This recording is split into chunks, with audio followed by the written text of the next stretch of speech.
Heroes of the Storm patch notes, May 9th, 2018.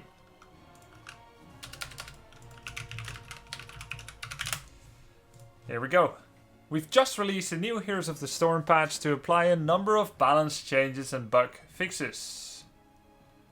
The following heroes have changed. Alright, the following heroes have changed.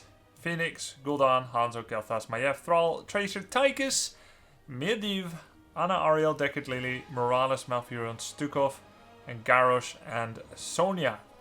Now, according to my tier list, the following changes should happen.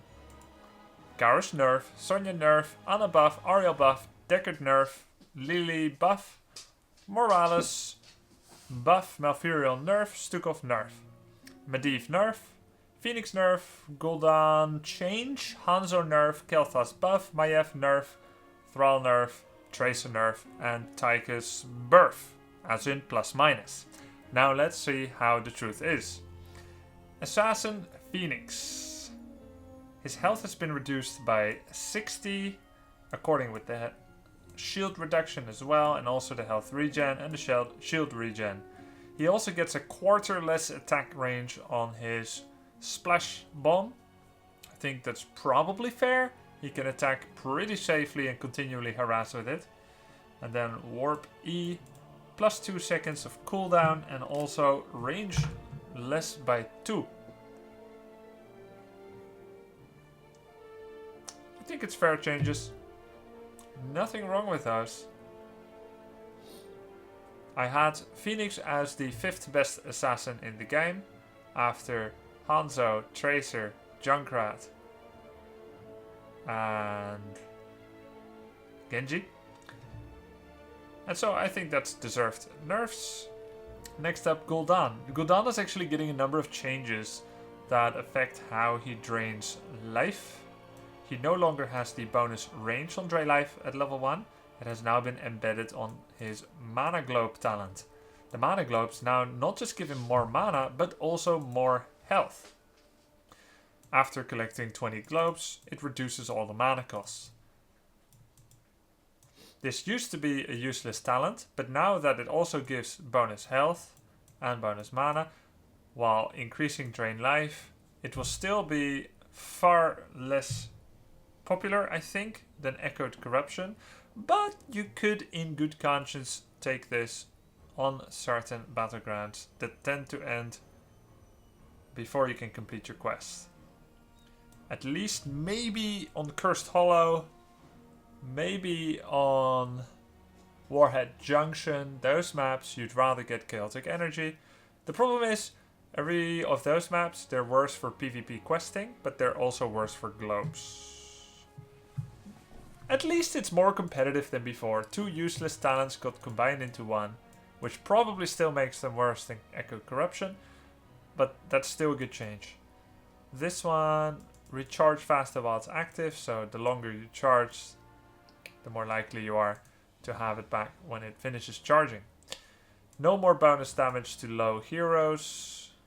It's gone. Instead they say, if you drain life a corrupted target, you deal more damage and you slow by 25. Before it was like anywhere from 3 to 12 second delay until they get slowed by 50%. More damage for your drain life and slowing them if they're corrupted. Pretty good. Pretty good. More effective than the old cars. And it takes Devour the Frail and puts it in here entirely. Instead of having a condition where they needed to be a low amount of health, it always works if they're just corrupted. Cool changes, worth a try, and today I do want to try out a lot of these changes. Level 20 Haunt, 5 armor less debuff. I think that's fair. I was always doing split push Gul'dan anyway, with Demonic Circle. We began by looking changes at Reign of Destruction, even trying to see if it doesn't channel, but we need more than just a balance patch to appropriately address Reign of Destruction. But they're doing a few others.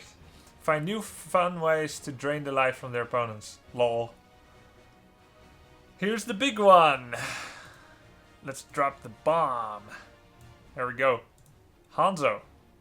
Basic attack range decrease from 7.5 to 6.5. Now the same as Rainer and Nova. That's a big deal. Natural agility, 1 less. That's fair. Though I would say it should be 8 or 7. But maybe they did testing and it doesn't feel intuitive for some of the bigger walls in the game. I just feel like you should be able to jump over big walls, but don't start to jump over them from far away. You can have a wall that's this thin, and Hanzo is like, no! And he's like, yup! That's a bit weird. If the wall's this fat, the problem was when they had it at range 6, he's like, I don't know how to jump this. But this is okay for me. But like this one, when he's like middle of the lane, he's like, yup, over the gate. That one is a bit much. So I feel like this could have been 7 or 8, as long as his proximity to the wall is closer. But it's still a good change. Explosive arrows, good. This was busted. Oh, release was 8? Okay. Okay. I see. Well, this is a good change. It was busted. It's still really like strong at level 16 because you get Pierce, your Stormbow Pierce, and it does full splash. So if you upgraded it, it's like 1200 damage to everyone in the wave. But that's gonna be a lot less now, luckily. And now there's more reason to directly impact someone rather than just relying on the splash. Because before, anyone near minion wave, you just shoot the minion wave and you get the full damage from Stormbow. So you literally don't need to aim, which is exactly the opposite of his lore, which is supposed to be that he's this aiming sniper. And now aiming someone directly is better if you want to finish them. It should always be that way. Good. Kael'thas gets a lot of big changes. Energy Royal, which is actually an extremely overpowered talent that yet nonetheless no one takes because of mana issues, is a CDR of 9 seconds if you hit your laps. So you can do like a stun every 5. It's crazy, instead of every 14. And now it also reduces the mana cost. So I would say Kael'thas is going to be the primary ranged stunner. Rip to Ronda, she's not a stunner. Unlike what Malfurion believes. And so this is huge. I think this is really big. That's why I said huge, because huge is like, it's like an exaggeration of big or really big. So it's like, I could say it's really huge, but it's just altogether too. Sunfire enchantment spell damage reduced from 165 to 115. But you get 2 attacks instead of 1. And if both basic attacks hit enemy heroes, you gain 15 spell power for 10 seconds. Interesting. And then this Pyromaniac is heavily nerfed, which is his best talent. And this could be good. I think I'll take this. I think I'll take this because his alternative is 8% max health Baron on Flame Strike, but I'm more of a Chain Bomber than a Flame Striker. So I'd never like to do Empowered Flame Strike. I prefer to do Empowered Stuns and Living Bombs. And this one is appropriate for that. But Flame Strike obviously is the safest, because you do like a ranged Empowered Flame Strike is more likely to get you away safely. Just this is more sustained damage than Flame Strike. But this is a huge nerf. Like really big. Then Arcane Dynamo is gone, that's fine. I tried to use it, it was a bit weird. Ignite comes back. 1 living bomb can be applied per Flame Strike cast. Flame Strikes that hit enemy heroes also afflict them with living bomb. So my question is, which hero does the living bomb go to? If it hits 2 heroes, who does it go to? Because you could read that it's 1 living bomb per hero, but it actually says 1 per Flame Strike. If you hit 2 targets, is it random? Is it the one that's closer to the center? Baked Bread 420 says it's the one that's closest to the center. Understood. So is that even good? You get a living bomb that with the level 13 can either give you CDR, or it gives you slow, or it's bigger. And with the 7 it can give you bonus splash damage. And you do that instead of 2 Flame Strikes. Now 2 Flame Strikes is good zoning. It's good follow-up to a CC train, and there's plenty of people that are silly enough to stand in a second flame strike, even though, you know, they could know that you have that talent. I think 2 flame strikes is good. It's only a 1 second delay between them. The living bomb is talented. Yeah, this is more likely to be good at pro level, because you're preventing mount ups after you hit someone with a flame strike. You're preventing cleansing of that damage. Maybe like Bunker or Lunara Abolish Magic cleanses the living bomb away. But for the most part, it's going to happen. It's more guaranteed than the second flame strike. It's less zoning and less siege damage, and it's only against heroes, but it is a more guaranteed effect. So I would say it's an interesting, compelling counter choice to Fury of the Sunwell. Presence of Mind. Hitting enemy heroes with Pyroblast no longer reduces its cooldown. And we also keep in mind that it does have a bigger radius as well. I'm just gonna check if that's still the case. Presence of Mind, yeah, bigger radius, okay. And heroes who are hit by Flame Strike or have Living Bomb spread to them, reduce the cooldown of Pyroblast. Okay, so this is like Hanzo's Dragon Strike, where your basic abilities reduce your ult. Hanzo many times Ryugu Gaga Kenji go because of scatter arrow hits. I have a bunch of those videos on YouTube. It's very funny. Now you can do that with Pyroblast. Hame Kamehame. Very, very funny. Yeah. I'm gonna try this out in quick match right after this game, after this patch review. Maiev, I think that's the 4th nerf, because she's still good, apparently. Quite a lot of health nerf. Basic attack damage nerf. And... hey, cooldown increase from 12 to 3.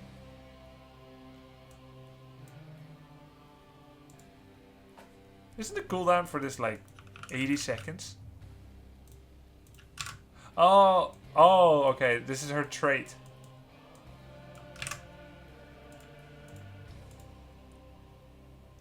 They missed it. Leap into the air, become immune to all hostile effects for 0.75 seconds. It's now 13 seconds instead of 12. Yeah, it's Maiev's D. I forgot about that. Because the vault is like a pun in and of itself.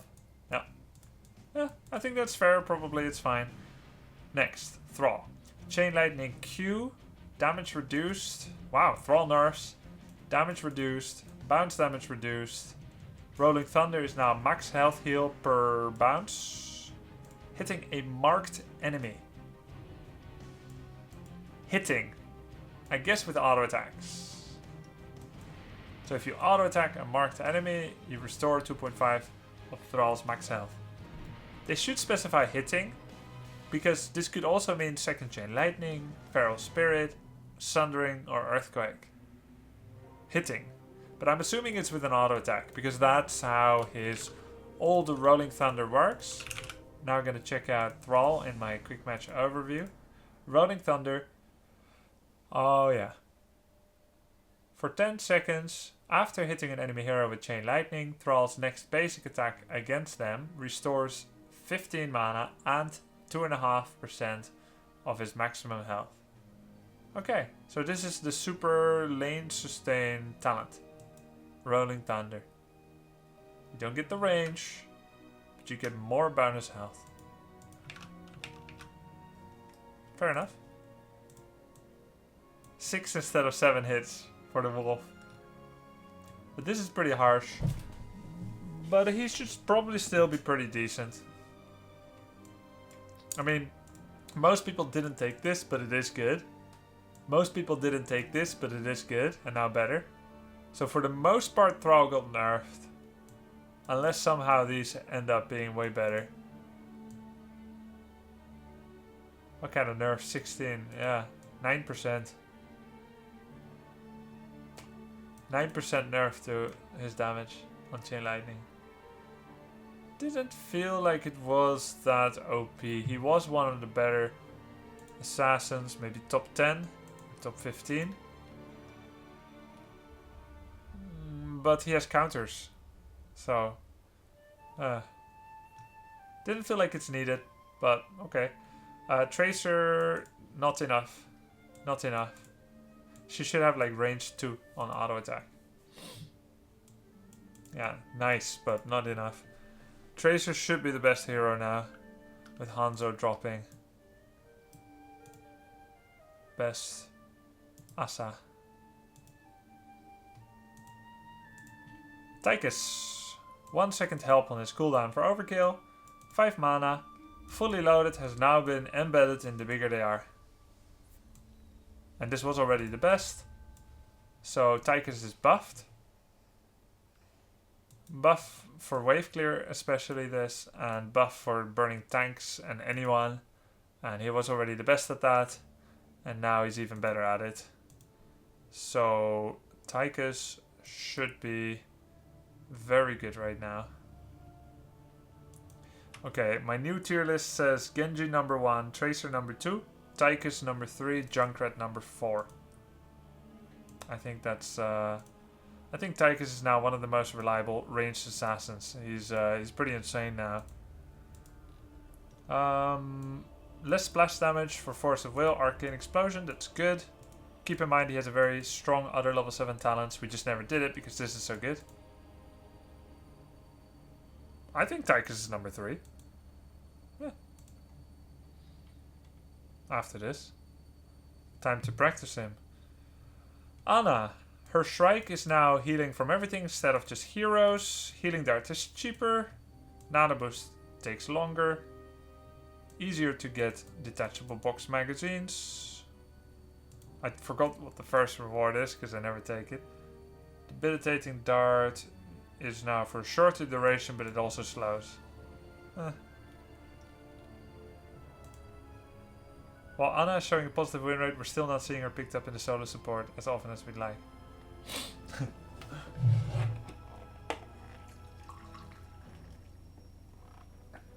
I pray this time you will find buffs, Ariel. Double energy generation when Ariel PvE. Wow. Repeated. Oh, I think when they said for Ana positive win rate, they meant more than 0%. Is there a washing machine in the background? Yes! Well done, you won my minigame for today. Repeated offense now has the level 13 talent embedded. Diamond Resolve, 75 armor instead of 60. And Deckard Cain, Lornado, buffed. Hey, it's already very good and short cooldown. Sapphire is buffed. So for me, Deckard Cain, ever since he came out, I've said he's really good. People are like, maybe he's not good, maybe his win rate isn't good. I feel like he's very good. He's my third best support, but HGC hasn't reflected that. But is that because he wasn't playable yet? Was he playable? But I feel like he's very good, and Sapphire is very strong. The best, if not the second best, level 1 talent, and it's buffed. And this is buffed, and this is buffed, and this is nerfed, which is fair, and this is nerfed. So, this was meta, so he's nerfed. This was not really meta, and this was semi-meta or meta, and this was semi-meta or meta. So, I would say it's a burf. Maybe overall it's a nerf.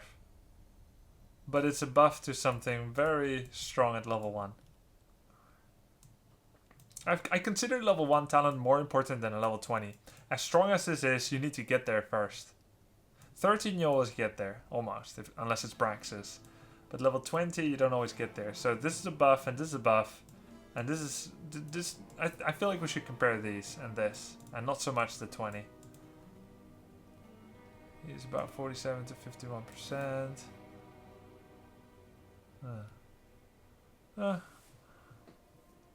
Okay, well, not too bad. I think that's okay. Lili, nerf, buff, nerf, buff, nerf.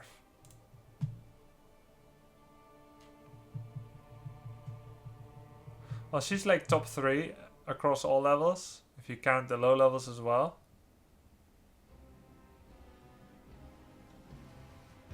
Does this make her better at pro play?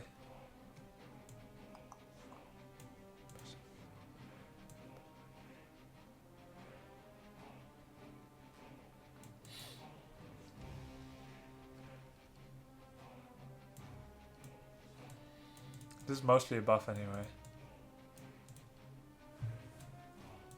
Because you get a longer duration, so you don't need as much mana regen.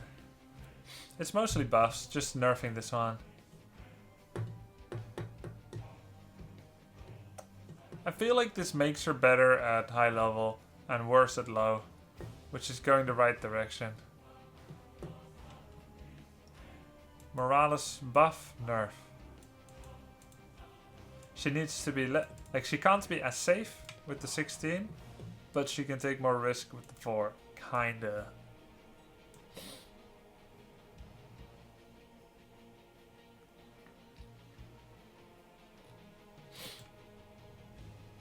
Morales nerf. And yeah, I don't know what the meta is for her because she's not meta. Moonfire less heal. Like what, 3%? And Twilight Dream less damage. Has a bit less health. I think that's fair. He's the best support in the game. Malf. Less heal. Fewer arms. Fewer arms that grow. Less mana. This is good because with this one you can't go out of mana almost, which took off. And it hungers E. Yeah, this is like CDR and mana. It's not the this is like the least popular, so whatever. Overall nerfs, and I think it's fair. Garrosh. Nerf. Quarter second stun less, but a bit more slow. And a bit less bonus slow. Fair. Good. Good changes. Sonya. Switcherini, Switcheruno. Now you need to choose Battle Rage or Poison Spear. Shot of Fury is at 4, so you can't combine it with Slam Talent anymore. Hurricane, I never played with this yet. Only CDR when you don't hit. Oh, so it's like Junkrat's Concussive. So you can't do 9-second Poison Spears on opponents. Okay, fair enough. Good. Some nerfs. Lot of generic power for Sonya. Yeah, good changes. Overall, I give this patch a 7.5 out of 10. The crowning glory of the patch is Hanzo's nerf.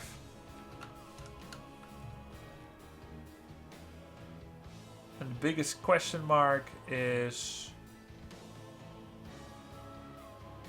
Thrall's nerf and Morales' nerf. Overall, really good. Good work. People of the dev team. Fenix nerf, Maiev nerf, and Hanzo nerf. The biggest missing part...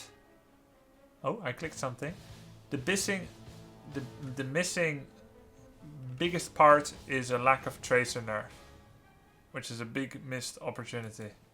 That is the actual biggest question mark of something that isn't part of the patch notes. But overall, good stuff. Bissing. Thanks for watching my patch notes preview. Hope you enjoyed it.